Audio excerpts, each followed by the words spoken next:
Welcome back to Paranormal Than Normal presents Paranormal Primetime. Sorry we missed last week's folk. Last week, folks. Jesus freaking Christ. I'll let Scott explain that in a minute.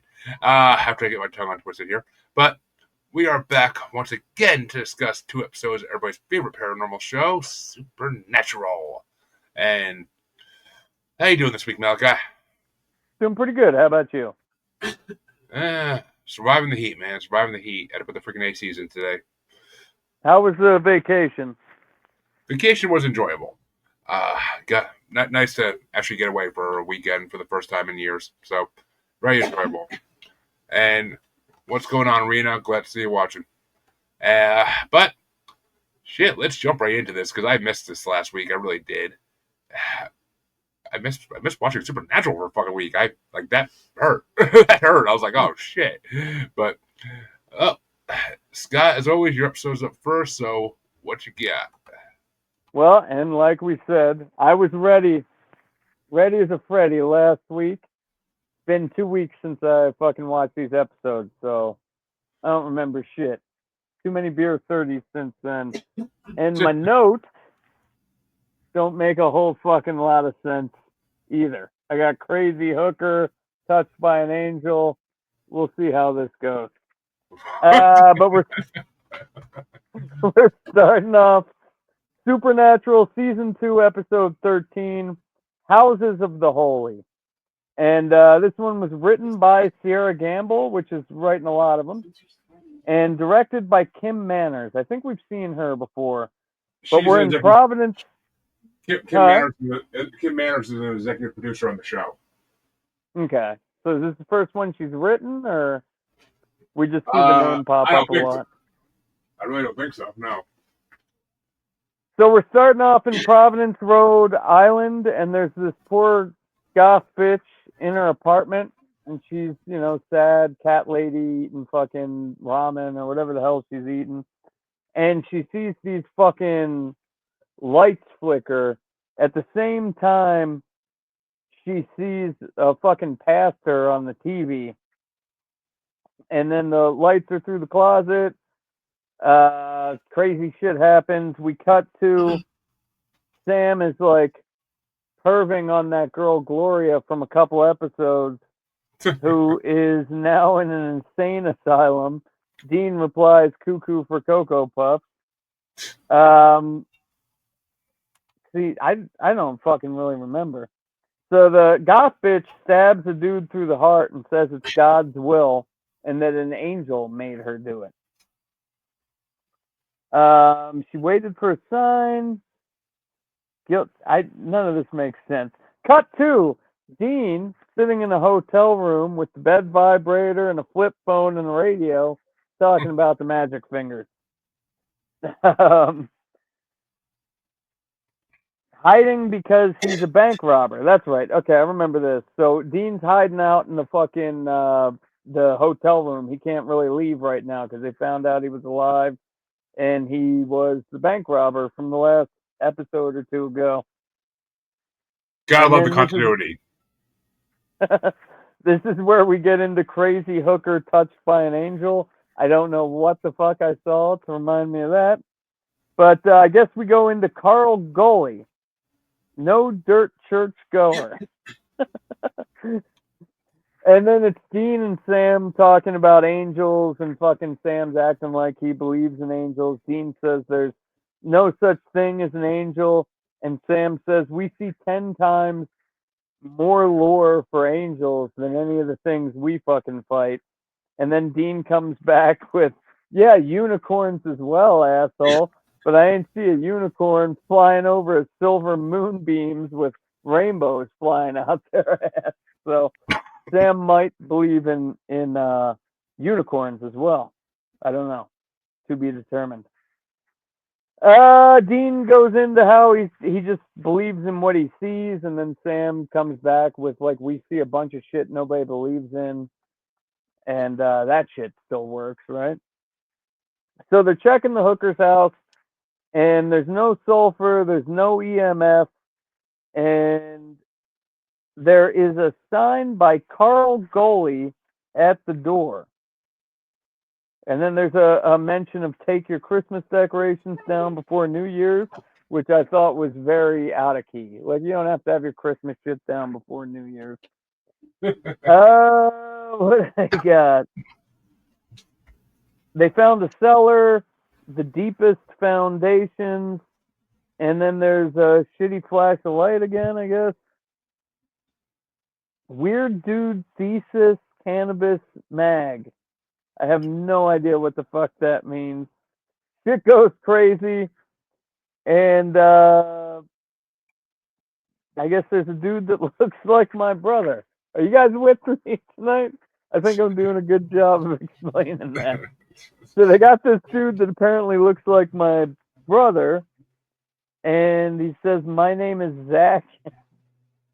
Kills a fat dude that opens the door. Jeremy might have to fucking jump in and help me out with these ones. I'm enjoying this a little too much, but Okay. Do you know where I am in the story? I believe you're at the scene of the second murder, if I'm not mistaken. Yeah, it sounds like what it is. And then And, we got but yeah, this creepy motherfucker basically sees the same lights flickering and all that good stuff, and he goes up to knocks on this guy's door, and as soon as the guy opens the door, he stabs him. And they go to the guy's house, and they find a flyer. They find out that the two victims went to the same church. and then it looks like Sam and Dean hear the murder over the police scanner, and Dean wants more quarters for his little fucking magic fingers bed thing going on there. They find out that 3 students disappeared this year out of the library Goalie worked at. So Dean gets the address. They're ready to go investigate. Sam does like fake hacking. I'm assuming it was like Sam at a computer acting real busy like hackers from 1999 or some shit. And they find a 13-year-old girl that's saved in this dude's file, which is really weird. He had like messages to a 13-year-old girl, and then he like saved them to a file. Because yeah, That I mean, no that's one said that. No one said that pedophiles are smart. Come on now, nobody said that. yeah, that And seems like over and above dumb. and yeah, and hey Harley, thanks for watching. I mean, I honestly was expecting like the guy knocking at his door should have been Chris Hansen. Have a seat. Have a seat. Let's talk. So then I guess we find out there are 3 suspects. 3 suspects. We both can't talk tonight, and they're all from Our Lady of Angels Church. So I don't know where they put that. I do remember that. I don't know where they brought that 3rd suspect in. I didn't hear him talk about it or anything. It didn't happen yet. You're jumping.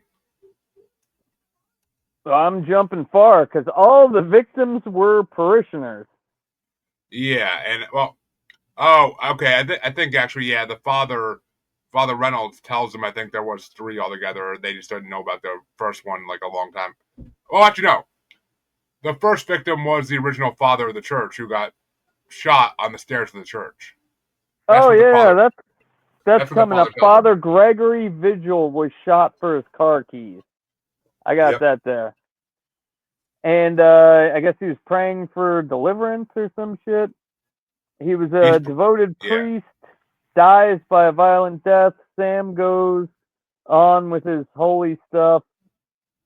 Sam, this is where Dean finds out that Sam prays every day, and he's been doing it for a while. Then Sam has a vision of this fucking angel statue in the mortuary and passes out. So we don't know if this is like God talking to him or more of his demon shit. Sam thinks he saw an angel and doesn't want to drink. Huh. I was very drunk when I wrote these, guys. What do we got? Boy, I can't read. Diseases, hat, some glow sticks. Get you, Dr. Seuss hat and some glow sticks. I'm guessing that was a quote. Yeah. Yes. Dean says it's to Sam, after he sees the bright light, and Dean Dean's Dean's basically making a rape joke. And now Sam has orders to kill, but hasn't done it yet. Sam, you're evil too. Maybe I should end you. I'm guessing that comes from Dean. Mom had faith too. There is no no God need hard proof. So Dean goes on to say that Mom had faith too. Look where the fuck that got her. There's no proof of God. And Dean has proof that they're dealing with a spirit. So there was wormwood at the priest marker, and Dean wants to summon the spirit of Gregory and asks Sam if he wants to know for sure. SpongeBob placement instead of altar cloth, pretty ghetto. You'll have to explain that one to me, Jeremy, when you get back. And then Dean goes on to tell Sam, you're going to kill someone because a ghost told you to. Dean goes to stop dude, leaves Sam to do the seance. Sam is spotted by Father so-and-so, the spirit. Or no, he summoned the spirit. And based on early Christian rites, if the man's anything, Father is an angel. I have no idea where we're going with this, guys. Finish us off here. I remember to find out the fucking father is the one that's a fucking ghost and like Yeah, telling everybody Sam shit. does this. Sam does this. Sam starts the seance. He he's interrupted by the Father Reynolds of the church, and right as he's trying to walk Sam out of the church, Father Gregory's spirit appears, and Sam is crestfallen, knowing that this means that it's just a spirit. Sam's happy that he realizes that it's just a spirit, and Father Gregory, he thinks he's an angel. Father Reynolds and him argue back and forth for a while, and manages to convince him of the reality. And Father Reynolds puts Father Gregory to the rest by saying the last rites.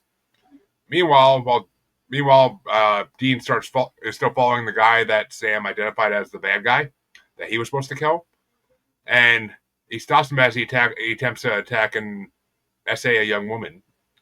And as Dean chases him in his car, the man's car nearly collides with a truck. And in a very awesome scene, I thought, a metal pipe bounces out of the truck that he almost hits, and it perfectly impales him, killing him. Because, God works in mysterious ways. And there was a gay meter of 3.5, apparently. Okay. And gay music, Dean being gay. Well, that was the final. That's the final scene you're talking about. Okay. The final scene is at the hotel, and Sam explains to Dean why it's important to have faith. And Dean tells him how the man died, and it gets his better instincts. He thinks it may have been the hand of God at work. And there's our gay meter. Bada boom! I'm done for the week. Oh God, Scott. It's been 2 weeks since I saw this episode. I've had some beer 30 since then, my friend.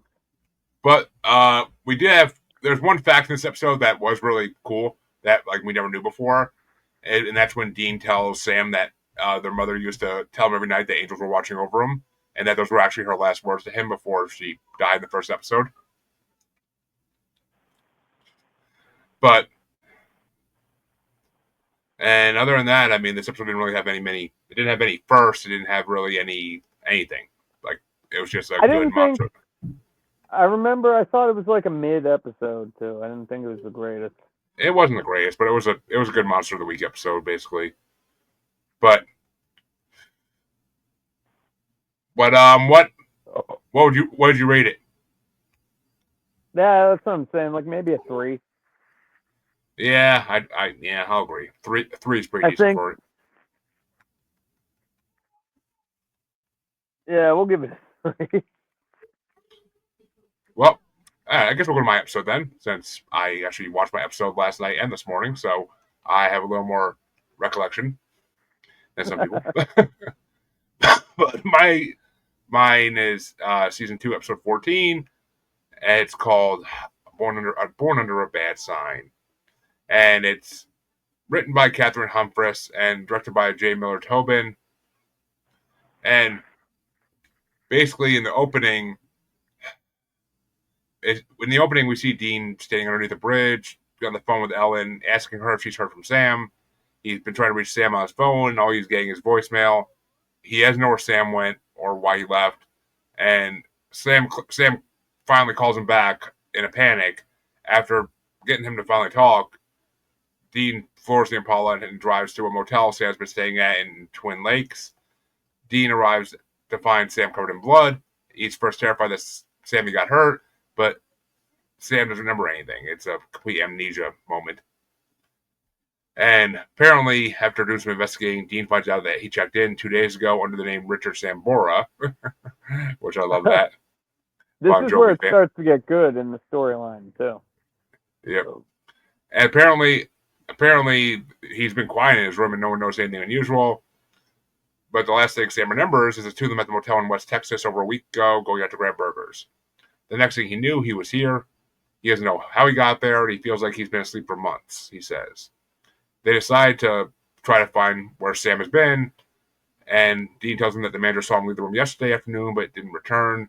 And Dean looks over the window and he notices dried blood on the window lock. So apparently Sam snuck out the window to get back in, or snuck back in the window, I should say. They go outside the hotel and they're looking at the storage lots across the street, and door number 2 rings some recollection for Sam, so they open it up.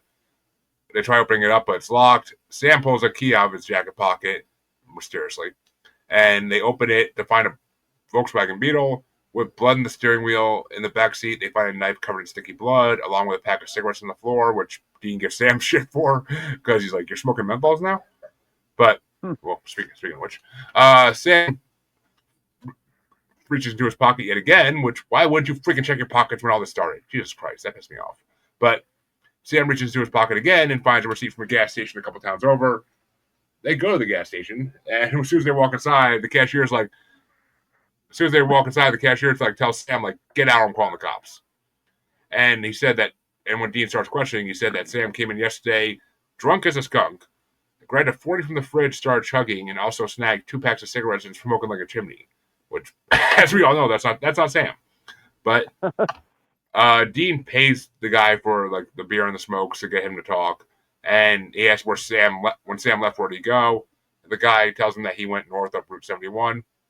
So they head up north on that route until Sam suddenly recognizes something on the right on the side of the road. It leads him up to a house that's got security cameras all over the place. And when they're looking around on the porch, Dean notices one of the windows is smashed open and the power's been cut to the alarm system. When they enter, they discover a dead body on the floor with a bloody gash across the throat. Sam thinks he did it, but Dean says if Sam did kill this guy, there must have been a reason, like self-defense, or maybe he was just a bad son of a bitch. He picks open the lock of the closet, and Sam and Dean find a wall of weapons and photographs of missing people and articles about supernatural creatures, and they figure out this man is a hunter. Or was a hunter, I should say. But they look at a security tape from the night before, and it shows Sam entering the room crazily and basically punching the shit out of the guy and then slicing his throat. Sam just stares at the screen, basically not able to believe he did this. And Dean says they got to split and cover their tracks because other hunters will be coming after them. They figure out that they did this, or that Sam did this. And Dean grabs the computer and smashes it to the floor in a very Office Space type of thing. They go back to the hotel, and Dean keeps trying to tell Sam it wasn't him. I know there's a gay meter thing here going on, but he says maybe it was another shapeshifter or something of that sort because they've had to deal with a couple of those already. And Sam finally tells Dean that over the past couple of weeks he's been having feelings of rage and hate that he can't control, and that day by day the feelings get worse, and he feels that his evil side is finally taken over. Sam hands Dean his gun and pleads with him to end his life because he doesn't want to hurt anyone else. Dean takes the gun, and he just doesn't want to do it. He tells Sam he's tried so hard to look out for him, and they have a very gay moment for a few minutes there. And for a minute, you think Dean's going to do it, but then he puts down the gun and says he'd rather die than kill his brother, and he walks away. Sam gets pissed off and mutters, "No, Dean will live, but he'll live to regret it." And he picks up the gun, turns on Dean, ramming the gun to the side of his head, and then he runs out of the room. Dean wakes up the next day on the floor with someone knocking on the door. The manager's telling him that it's past checkout and he has to leave. As Dean looks out in the hallway and sees a guy with an obvious hooker waiting to use the room. And Dean asks if the manager saw Sam at all. He says that Sam left this morning before dawn in the Impala. And Dean asks the manager if he could use his computer. The manager only agrees if Dean hands him a wad of $100 bills out of his wallet. And Dean, which I really didn't think Dean knew how to do this type of shit, he calls the cell phone company to activate the GPS tracker on Sam's phone by telling them that his son snuck out to go to an NSYNC concert, a Justin Timberlake concert, but which I thought was hilarious. But was it just Justin Timberlake? Yeah, he actually said Justin Timberlake. Man, I didn't think he was like by himself at that point yet. It was 2007. God, yes, he was. NSYNC ended years before, but he finds out that Sam went to Duluth, Minnesota. We jump forward to Sam going into a bar, and we see Joe, Ellen's daughter, who we haven't seen since I think last season. She's surprised to see Sam, and when she asks what he's doing there, he replies that he wants to square things off, telling her that her dad's death was not his or Dean's fault. And he keeps trying to tell her like that Dean does like her, but it's not a romantic way, basically telling her that Dean just wants to fuck her. And holding her hand in a very creepy way, Sam says that he could be more to her. Giggity. She starts getting freaked out, and she notices that he's acting weird and not like himself. And she tells him to leave. Sam starts walking out, but turns around and basically beats the shit out of her and slams her head against the bar, knocking her out. She wakes up and finds herself tied to a post. She realizes she's not dealing with a real Sam, so she tells him that. Sam tells her she shouldn't be so sure. He starts telling her asking her what Ellen said about her father, and with a knife to her face, Joe finally tells him that their dads were in California at the Devil's Gate Reservoir, setting a trap for a hell spawn. John was hiding and Bill was bait. The thing showed up and John jumped out too soon, exposing Bill. The thing turned around and killed Bill. Sam tells her no, laughing at her. He says that John killed Bill to put him out of his misery after the creature left him horribly maimed. And he kind of sings to her, "My daddy shot your daddy in the head," which I thought was fucking hilarious.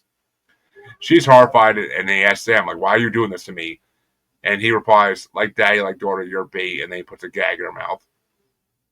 This is turning into a very bad porno. But Dean bursts into the bar, pointing his gun at Sam. Sam sounds and behaves like himself when he sees his brother, says he can't control his actions. He begs Dean to kill him or he will kill Joe. But once again, Dean's too pussy to pull the trigger. And he turns back on him, asks him to stop and come with him. Sam gets pissed and starts going after him, yelling at him, "Are you scared of being alone that you'd rather let Joe die?" And that's when Dean sneak attacks and turns around and throws holy water at Sam's face, which Sam is obviously very hurt by, which we know now that Sam is possessed by a black-eyed demon. With the smoke pouring out of his face, the demon runs and jumps out the window, and Dean unties Joe and follows Sam into the docks next door, trying to find him. And Joe, still unsure what the fuck's going on, was like, he was possessed? But Dean just jumps out after him, and they're talking to each other in the warehouse back and forth. Dean asks why it didn't kill him when he had 100 chances to do so. The demon says this was a test to see if he can get him to waste Sam. The demon keeps saying that he is going to kill him and every other hunter it could find. The demon leads Dean into a trap on a dock outside the back door, and he ends up shooting Dean in the shoulder, causing him to fall off the dock into the water. And the demon stands at the edge of the dock, smiling as he looks in the water, not seeing Dean pop out anywhere. We jump forward to Joe looking for Dean, and she calls his cell but gets no answer. She calls him one more time and hears it ringing in the water. She finds Dean, the good old days when cell phones would last in water for a minute or two. And a minute or two. Sorry, that I meant to smoke this to the bed earlier there, and she sees Dean laying on the edge of the dock alive and calls him back to the bar to patch up his wound. And she asks him how he knew Sam was possessed. Dean says that all he knew was that it wasn't Sam. And she asked him, like, do demons ever tell the truth? And Dean says, sometimes, especially if they know how it'll mess with your head. And after she finishes patching up Dean, he tells her that the demon's going after the hunters, and the closest one he knows is South Dakota. And Joe tries saying she's going with him, and Dean tells her that he ain't doing that because he ain't putting her in any danger. He said, "You try and follow me, I'll tie you right back to that post and leave you here. This is my fight. I'm not getting your blood on my hands. That's just how it's going to be." He walks out the door, but she hands him some pills to help with the pain before he does. And he tells her he'll call her later. And as he walks out, as he leaves, she says, "No, you won't." Foreshadowing. But and funny enough, what Hunter's in South Dakota? But we go to the next scene, and Sam's walking into Bobby's house, and the first thing he does is cut the phone line so Dean can't reach Bobby. He goes in, and Bobby's happy to see him and invites him in for a beer. After one sip of the beer, Sam falls to the ground coughing up smoke. Bobby says he put holy water in the beer, and he delivers the amazing line of "How dare you try to con a con man?" And he knocks out Sam while he's on his knees still. Sam wakes up to a slap from Dean. He's tied to a chair underneath a devil's trap, and he ridicules Dean while he and Bobby prepare to exorcise the demon from Sam's body. Bobby begins doing the incantation, and apparently the demon seems to be getting affected by it, Dean starts telling the demon about his bitch boy master plan you demons are cooking up, declaring they'll never get Sam because he's going to destroy them all first. Suddenly, the demon starts laughing and declares, "I don't give a rat's ass about the master plan."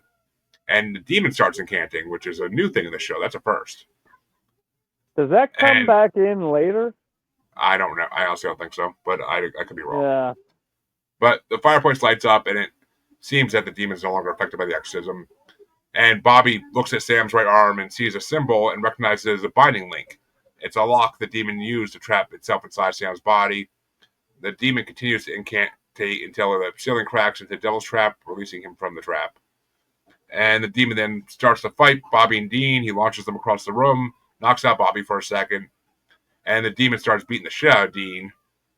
And he starts saying that even for demons, hell is a prison made of bones, flesh, blood, and fear. And then the Dean is the one that sent it back there. And then Dean realizes that the demon inside him is Meg. And the demon says his only thought while climbing back out of hell was the prospect of torturing Dean nice and slow.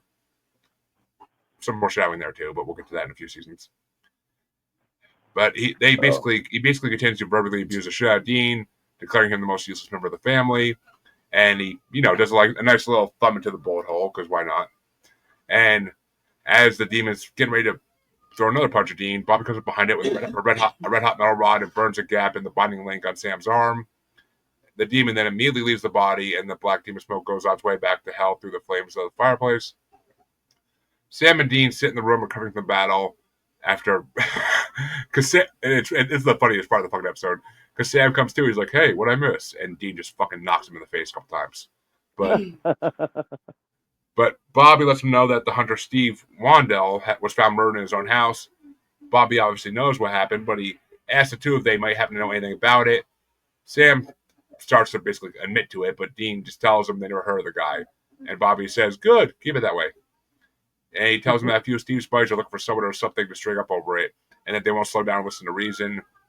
Dean gets up and says they better head out. And as they're walking out, Bobby hands them both charms that fend off possession, so that the demon can't get inside them again. Which this is kind of foreshadowing something cool coming down the road for that too. But we'll get to that eventually. I think we kind of mentioned it a couple of episodes ago.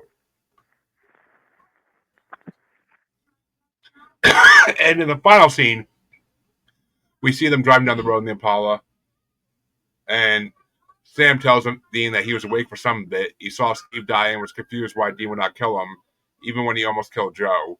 Dean tells Sam that John told him that he might have to kill him only if he couldn't save him. Dean told him it's the last thing he does. He's going to save him. And cut to credits at that point. But this was... What would you rate that gay meter?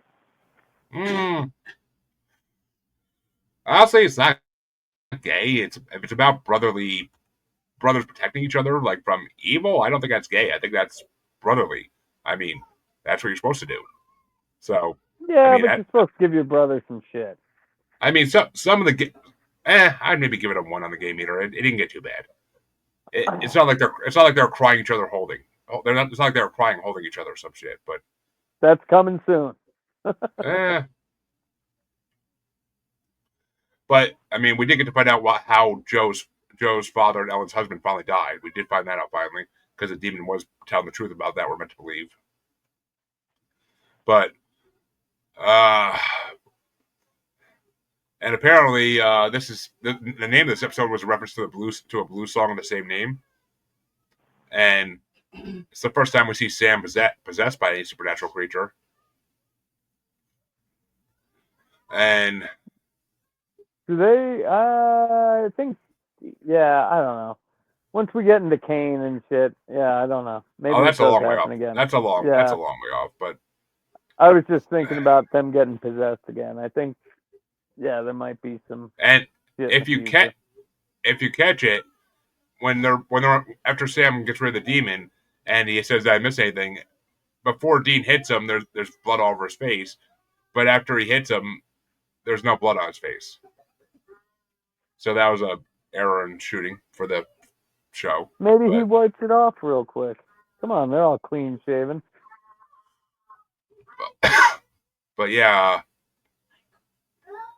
but it's kind of funny because when they saw the weapon closet, they say that he must be a hunter or the Unabomber. I thought that was hilarious. But yeah, so that's this episode, and we got pretty sure we have 2 good episodes coming next week. So come back next week, folks, and hopefully Scott will have a little bit of recollection since we won't miss that show. Hopefully, 4.5 on that episode. yeah, I'd give it a lot of storyline. Yeah, it was definitely a storyline episode. I would easily give it a 4.4 for 4.5. I mean, around there. It's around there. We get better episodes as the show goes on, of course. So, I mean, yeah. But yeah, great storyline episode though. Come back next week, folks, and see what we got next week. Take Have it a easy, good night, everybody.